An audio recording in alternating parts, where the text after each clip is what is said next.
Queridos amigos de este perfil de YouTube, es un honor darles nuevamente la bienvenida a este canal. Y en esta ocasión vamos a hablar de un tema que para mí es más que interesante, porque creo que es una respuesta que hay que darle a la gente nueva que pueda descubrir este canal, este tipo de canales en internet, ¿no?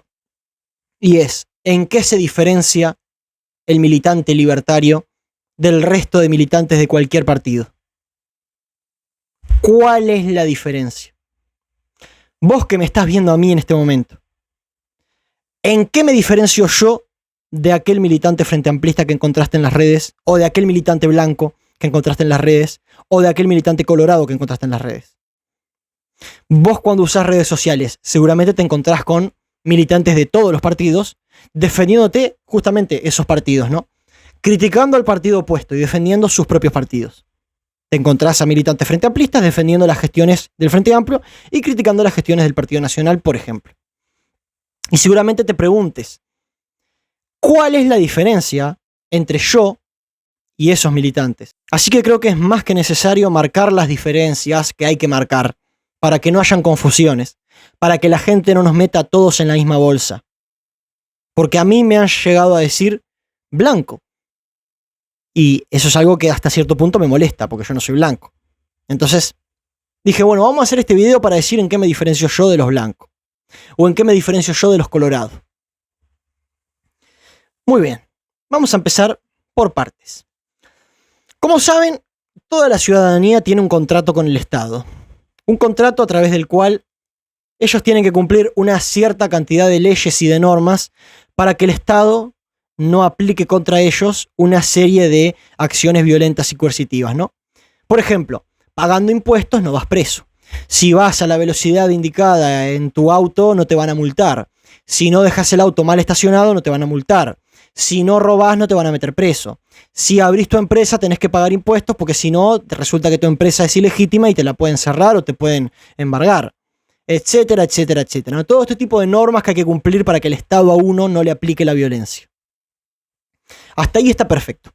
Lo siguiente que hacemos, el siguiente paso que damos, al contemplar que existe un contrato entre la ciudadanía y el Estado, lo siguiente que hay que preguntarnos es, ¿qué legitimidad tiene ese contrato? Es decir, hay que preguntarnos si ese contrato es legítimo, si tiene valor. Por ejemplo, si yo tengo un contrato contigo a través del cual yo te vendo un auto, yo te transfiero los títulos de propiedad del auto, vos me das la plata, ahí hubo un contrato voluntario, porque vos querías el auto, me diste la plata, yo te di el auto y, o sea, yo quería la plata y vos querías el auto. Entonces tuvimos un contrato voluntario en el que ambas partes se beneficiaron, cada cual obtuvo lo que quería y lo firmamos voluntariamente. Vos querías el auto y yo quería la plata. ¿Te di el auto o me diste la plata? Bárbaro. Así que eso es un contrato voluntario legítimo, un contrato donde ambas partes se ponen de acuerdo y justamente llevan a cabo el contrato y está todo perfecto, todo bárbaro, ¿no? Ahora, el contrato con el Estado es de esta índole. ¿Se puede afirmar que el Estado tenga un contrato con la ciudadanía legítimo o es un contrato ilegítimo? Bueno, habría que recordar cuándo uno firmó el contrato con el Estado para regirse bajo sus normas. ¿Cuándo firmaste ese contrato vos? ¿En qué momento de tu vida, qué edad tenías cuando firmaste un contrato donde decía yo soy ciudadano de la República Oriental de Uruguay y me adhiero a las normas y a las leyes del Estado, las cuales voluntariamente voy a obedecer bajo este contrato? ¿Alguna vez firmaste ese contrato? No, nunca lo firmaste porque no existe. Entonces, como vos no tenés un contrato vinculante con el Estado, porque no es un contrato voluntario, como vos nunca firmaste ningún papel para que el Estado se meta en tu vida y legisle sobre vos y opere sobre vos, el contrato que tiene el Estado contigo es un contrato ilegítimo. Es un contrato que no es legítimo. Es un contrato que no tiene validez. No tiene validez moral. Es un contrato impuesto. Es un contrato, es como si yo tuviera un auto a la venta y te lo impongo. Voy a tu casa, te dejo el auto estacionado, entro a tu casa, te robo $4.000 y bueno, se hizo la transferencia, ¿no? Me compraste un auto, bárbaro.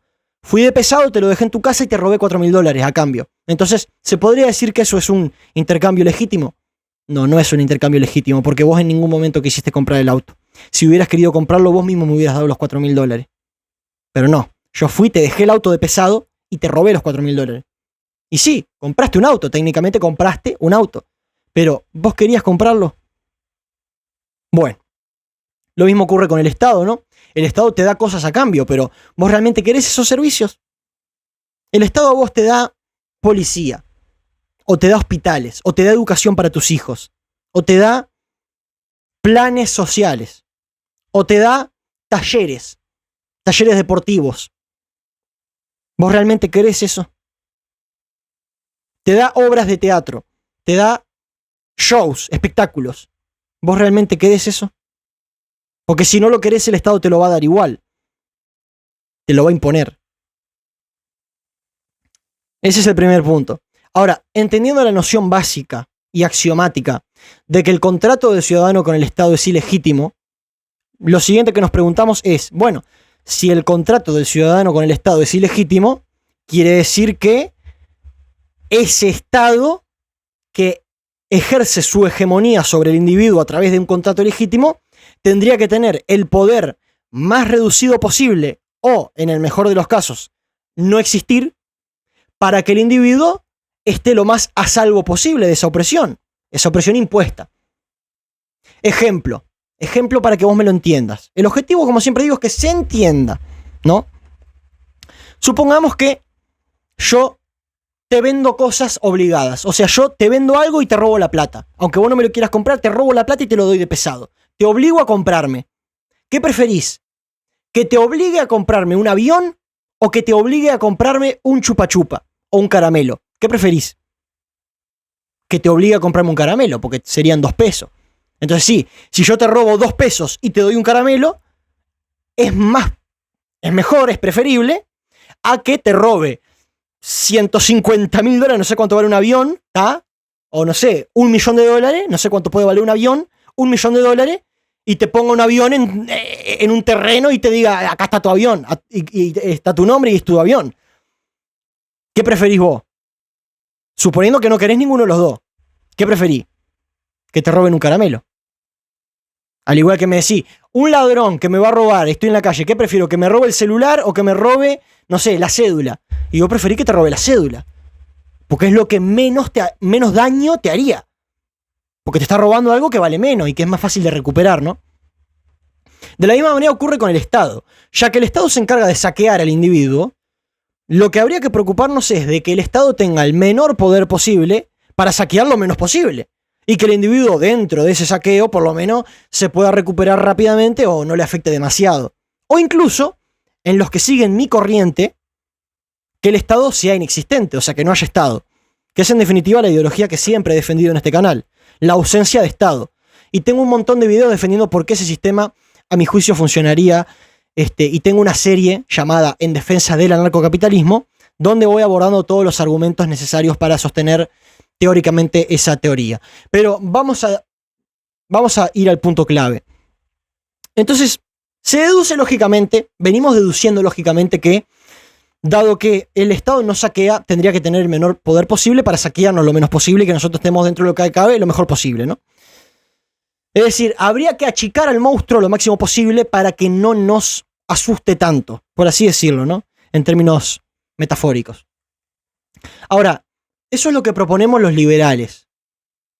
Y lo que propongo yo también, por supuesto, como liberal. Ahora, ¿qué te proponen los blancos y los frenteamplistas? Que es de lo que hablábamos al principio. La diferencia entre yo y ellos. La diferencia entre un frenteamplista, un militante frenteamplista, un militante blanco y yo. ¿Cuál es la diferencia? Ya te habrás dado cuenta, ¿no? Que ni el militante frenteamplista ni el militante blanco cuestionan la legitimidad del contrato vinculante del Estado con el ciudadano. Dan por supuesto que es legítimo. Ahora, esta es la diferencia clave. Porque con esta diferencia, las ideologías que ellos puedan defender o los planes que ellos puedan tener difieren radicalmente, diametralmente de los planes que podamos tener nosotros. Radicalmente. Porque estamos partiendo del presupuesto principal distinto. Porque mientras ellos creen que el Estado está ahí para solucionar problemas, nosotros pensamos que el Estado está ahí para crear problemas. Y mientras ellos creen que el Estado tiene que planificar la vida de los ciudadanos, ¿qué pensamos nosotros? Que el Estado no tendría que planificar la vida de ningún ciudadano. porque eso es planificar lo que no se debería planificar, que es el orden social. El orden social espontáneo que está demostrado teórica y científicamente. No me extiendo mucho más, tengo un montón de videos hablando de eso, no es el propósito de este video. Tengo un montón de videos, si te interesa anda a verlos al canal. Pero en definitiva, la diferencia es esa. La diferencia es que mientras ellos no cuestionan el poder del Estado ni su legitimidad, nosotros es justo lo que hacemos. El liberalismo es por tanto una ideología que está en las antípodas de cualquier partido, de cualquier ideología promulgada por cualquier partido. Porque si entendemos que un partido político no es nada más ni nada menos que una organización que se propone competir en elecciones para obtener ¿qué? El poder del aparato estatal, el gobierno. Para eso existe un partido político. O sea, el objetivo principal y único, me atrevería a decir, de un partido político es llegar a el mando del gobierno. O sea, llegar al mando de ese aparato que al principio te dije que tenía un contrato ilegítimo con los ciudadanos. Por eso además es que esto no se arregla con partidos políticos. Y por eso es que yo personalmente no me agrada mucho la idea de un partido libertario o un partido anarcocapitalista. Entiendo que en términos prácticos puede ser bueno a corto plazo porque podríamos reducir el tamaño del Estado mediante el propio Estado y eso puede contribuir. Pero en definitiva un partido libertario no llega a la solución final, que es directamente la ausencia de Estado. Esto por lo menos para mí, ¿no? Esto es mi opinión, ¿no? Entonces sí, un partido libertario se podría apoyar. O sea, es mejor que apoyar cualquier otro partido. Pero en última instancia lo que habría que apoyar es la ausencia de Estado y por tanto la ausencia de partidos, ¿no? Así que bueno, es un mal menor. Un partido libertario es un mal menor. Pero no es ni mucho menos, digamos, el horizonte final. El horizonte final es la ausencia de partidos, directamente. Pero creo que esa es la principal diferencia, ¿no? Porque, a ver, digámoslo así, nosotros estamos en la vereda de enfrente y ellos están en la misma vereda. Blancos y frente amplistas discuten sobre cómo utilizar al Estado, mientras que los libertarios discuten sobre cómo hacer que el Estado pierda la mayor cantidad posible de su poder sobre el ciudadano. Esa es la principal diferencia. Y por eso no mapea con ningún partido. La diferencia principal es que mientras los militantes de los partidos políticos te quieren convencer a vos de que ellos tienen la fórmula mediante la cual el Estado te va a arreglar la vida, el libertario que te dice, el Estado nunca en la vida te va a arreglar la vida. Jamás en la existencia humana te va a arreglar la vida, porque no es su función. La función del Estado no es arreglarte la vida. La función del Estado es ejercer el monopolio de la violencia en un territorio determinado. Financiarse coactivamente a través de rentas llamadas impuestos. Ese es el objetivo del Estado. El objetivo del Estado, el que siempre fue, históricamente, el objetivo principal, el objetivo, digámoslo así, original del Estado, ¿sí? Es que los que controlan el Estado vivan del resto. Ese es el objetivo por el cual empezaron los estados en la historia humana. El primer estado, en la época de las tribus, ¿qué era? La tribu grande que torturaba a las tribus chicas. La historia del Estado es muy simple. Mirá, te lo voy a hacer así resumido. La historia del Estado. Habían unas tribus viviendo, ¿no? En la humanidad. Tribus que vivían de recolectar cosas, recolectaban frutas, verduras, cosas, o sea, frutos que habían por ahí en los árboles, mataban animales, construían cabañas. Y resulta que había una tribu que era un poco más desarrollada, más fuerte, que dijo, ¿cómo podemos hacer para robarles a esta tribu lo que tienen? A las otras tribus, lo que tienen. Entonces fueron y les robaron. Fueron, pum, les robaron todo, pero ¿de qué se dieron cuenta? Que si les robaban todo, las otras tribus oponían resistencia, y cada vez que les iban a robar tenían que agarrarse a las trompadas. Entonces, ¿qué hicieron en lugar de eso? En lugar de ir y robarles todo. Fueron y les dijeron, mirá, vos ahora vivís bajo nuestro poder. Danos la mitad de lo que producís porque si no te matamos. Y entonces ahí, ¿qué hicieron las otras tribus? Fácil. Trabajaban, le daban la mitad a los del Estado, a la tribu más grande, ¿no? Trabajaban, le daban la mitad de lo que producían a la tribu grande, a cambio de que la tribu grande no los matara. Y así surgió el primer Estado. ¿Sí? Así surgió el primer Estado. Por lo tanto, el objetivo del Estado justamente no es arreglarte la vida, es cagártela, es robarte, es vivir de vos. Ese es el objetivo del Estado, que los políticos vivan de vos. Y creo que es evidente, porque el Estado está diseñado para los políticos. O sea, ¿quiénes son los que más se benefician del Estado? ¿Los que trabajan en el Estado? ¿O acaso hay alguien que se beneficie más del Estado que un senador? ¿O un juez?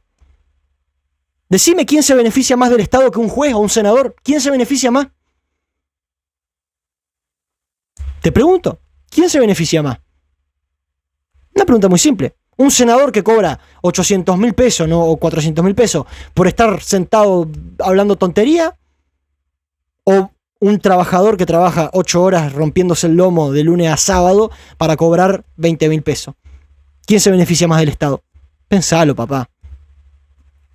Por acá voy dejando el video. Espero que se haya entendido la diferencia. Para que dejen de compararnos porque es ofensivo. Es ofensivo que nos comparen con militantes de otros partidos. Es ofensivo. Porque el pensamiento nuestro es diametralmente opuesto a lo que ellos puedan decir. No va en el qué se dice, sino en el... Bueno, vos proponés que el Estado planee la vida de la gente, ya estás equivocado. Por más que tu plan a mí me guste, estás equivocado igual. Así de simple. No va en lo que vos digas que el Estado tiene que hacer. Va justamente en que digas que el Estado tiene que hacer algo. A ver, a mí me gusta Nacional. Yo soy del Club Nacional de Fútbol. Y vos agarrás, sos senador y decís, vamos a impulsar un proyecto de ley para que las entradas para ir a ver Nacional sean gratis y que todo el mundo vaya a ver Nacional gratis. Y además se le paga el viaje. Y yo te voy a decir que no. Por más hincha que sea. Porque no es esa la función del Estado. Así de simple. Así que bueno, voy dejando el video por acá. Espero que se haya entendido. Para que dejen de compararnos, ¿sí? Les mando un gran abrazo. Si te gusta mi contenido y querés apoyarme, te invito a formar parte de los miembros del canal, donde vas a poder tener acceso a un grupo de WhatsApp exclusivo conmigo. También te invito a pasarte por mi cuenta de Instagram, @SatsuSantiago, donde subo contenido todo el tiempo. Muchas gracias por ver el video.